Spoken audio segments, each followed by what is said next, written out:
नमस्कार. Heinrich Ibsen नावाच्या लेखकानं युरोपात एक कादंबरी लिहिली. त्याचं नाव होतं अ डॉल्स हाऊस. त्या कादंबरीमधली नोरा नावाची पात्र हे अगदी वेगळ्या प्रकारे त्यानं दाखवलं. कादंबरीच्या शेवटाकडे वळताना नोरानं स्वतःच्या सगळ्या भूमिका त्यागून उंबरठ्याच्या बाहेर जायचा निर्णय घेतल्यानंतर तत्कालीन समाजव्यवस्थेनं ही कादंबरी आणि हे पात्र देखील नाकारलं. पण नंतर काही वर्षानंतर त्याला स्वीकारण्यात आलं, कारण ही क्रांतीची एक सुरुवात, परिवर्तनवादी एक सुरुवात होती की ज्यामुळे हेनरिक इब्सन नावाच्या लेखकाला स्वतःचा देश सोडून बाहेर जावं लागलं. परंतु ह्याच हेनरिक इब्सनमुळे आज कितीतरी महिलांना स्वतःचं जीवन युरोपात व्यवस्थित जगता येतंय. आणि भारतात सुद्धा लोकशाहीर अण्णाभाऊ साठे यांनी याच प्रकारचं बंड समाजात पुकारलं, ज्यातून मोठ्या प्रमाणावर परिवर्तन दिसलं. आणि म्हणून नमस्कार, मी कुमार चौधरी ऋषभ सुशील आपणासमोर आज तोच विषय बोलतोय, अण्णाभाऊ साठेंचं साहित्य क्षेत्रातील बंड. मित्रहो, साहित्य क्षेत्रात असे कितीतरी मान्यवर होऊन गेलेत की जे कल्पनावादी विस्तारावर लिहू लागलेत, पण ज्यांनी स्वतः कधीच ते भोगले नाहीत किंवा दुःख यातना कधीच भोगल्या नाहीत. त्या व्यतिरिक्त असं लिहिण्यापेक्षा स्वतः जे भोगलं, जे अनुभवलं, जे लोकांसमोर आहेत, जे लोक आज जगत आहेत, ते मांडण्याचं कसं फक्त काही लेखकांकडेच होतं. आणि त्यातले एक महत्त्वाचे लेखक म्हणजे लोकशाहीर अण्णाभाऊ साठे. लोकशाहीर अण्णाभाऊ साठे हे तुकारामांसारखेच वाचतात. ज्या पद्धतीनं तुकारामांनी तत्कालीन समाज व्यवस्थेला चपराक मारून अन्यायाविरुद्ध वाचा फोडण्याचं काम केलं, अगदी त्याच पद्धतीनं इथल्या सनातनी मनुवाद्यांविरोधात एक मोठ्या प्रमाणाचं शस्त्र साहित्याला बनवून अण्णाभाऊ साठेंनी साहित्यात मोठ्या प्रमाणावर बंड पुकारलं. आणि त्याचंच फळ म्हणजे आज कितीतरी लोक समाजात वेगळ्या पद्धतीनं स्वातंत्र्य जीवन जगू लागलीत. आणि याच पद्धतीचं एक कार्य म्हणजे त्यांच्या फकीरा नावाच्या कादंबरीतलं पात्र हे लढण्याचं बळ देतं. खुद्द वि स खांडेकर असं म्हणतात की अण्णाभाऊंची पात्र ही लढण्यासाठी जगणाऱ्या माणसाची कथा किंवा जगणाऱ्या माणसाला लढायचं कसं हे शिकवणारी व्यथा म्हणजे अण्णाभाऊंची पात्र किंवा अण्णाभाऊंनी सांगितलेली त्यांच्या जीवनातला संघर्ष हा तत्कालीन समाजव्यवस्थेकडून वेळोवेळी आपल्याला दिसतो. पण असे सुद्धा काही साहित्यिक होते ज्यांनी अण्णाभाऊंच्या लेखणीला प्रचारकी साहित्य म्हणलं. पण त्याच वेळेस कॉम्रेड डांगे असं म्हणत होते की अण्णाभाऊंचं साहित्य हे प्रचारकी असतं असं मी एक वेळ मान्य करेन. मग सांगा, या जगात कोणाचं साहित्य प्रचारकी नाही? तर या प्रश्नावर कोणाकडेही उत्तर मिळत नाही, कारण जो तो स्वतःच्या साहित्यातनं वेळोवेळी प्रचार करू शकतो, कारण त्याला त्या साहित्यामधनं जे मिळतं, जे वास्तववादी असतं, ते तो मांडण्याचा प्रयत्न करतो. म्हणून लोकशाहीर अण्णाभाऊ साठेंचं साहित्य प्रचारकी असलं तरी ते प्रबोधनात्मक आणि लोकांच्या गरजेनुसार लोक जे जगतात, जे दुःख भोगतात त्यानुसार आहे. म्हणून साहित्यातनं ज्या भावना व्यक्त व्हायला पाहिजे, ज्या भावना आपल्या समोर यायला पाहिजे, त्या भावना मांडण्याचं एक उत्तम कसब म्हणजे लोकशाहीर अण्णाभाऊ साठे यांच्या साहित्यातलं बंड मांडता येईल. मित्रहो, दलित स्त्रीला नायकत्व प्राप्त करून देणारा पहिला लेखक कोण असेल तर ते म्हणजे अण्णाभाऊ साठे, ज्यांनी वैजयंता, चित्रा अशा कितीतरी कादंबऱ्यांमधून एखाद्या स्त्रीचं वर्णन हे जगाला दाखवलं, पण ते वास्तववादी दर्शनातून दाखवलं.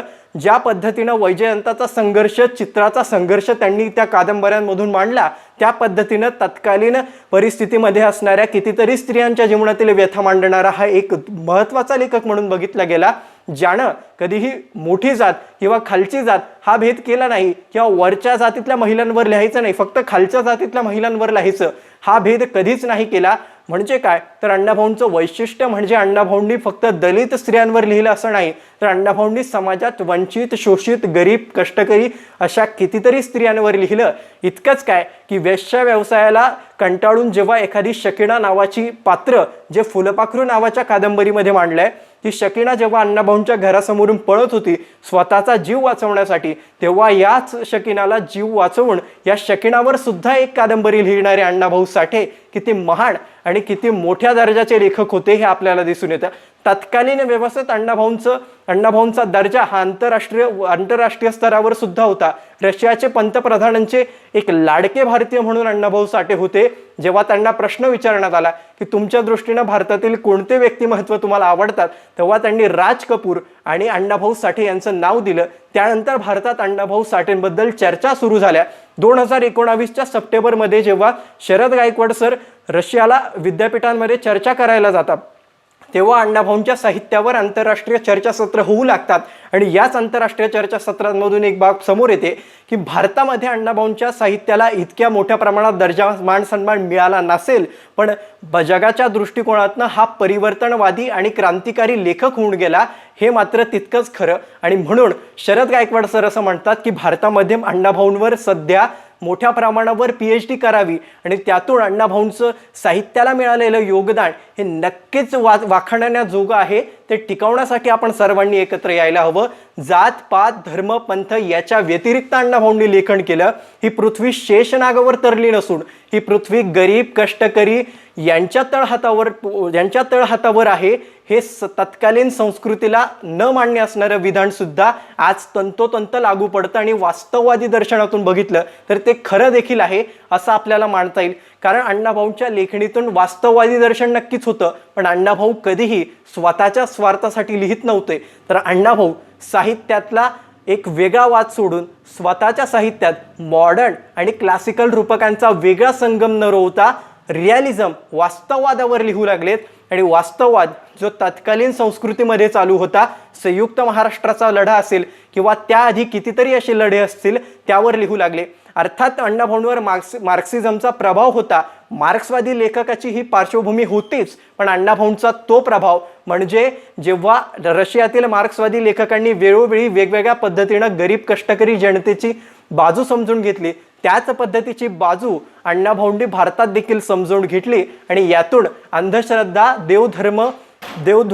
देवभोळेपणा याला छेद देत अण्णाभाऊंनी वास्तववादी लेखन करून तुम्हाला खरा देव मानायचा असेल तर बाबासाहेब आंबेडकरांच्या संविधानाला माना म्हणून फकीरा ही बाबासाहेब आंबेडकरांना अर्पण करत अण्णाभाऊंनी आंबेडकरांच्या विचारांशी मोठ्या प्रमाणावर समर्थन दर्शवत या पद्धतीनं सुद्धा विकास करता येईल असं सांगून स्वतःच्या विकसनशील मानसिकतेला एक वेगळा पैलू देत आंबेडकरांची सुद्धा मानसिकता वेगळी नव्हती आणि अण्णाभाऊंची सुद्धा मानसिकता वेगळी नव्हती।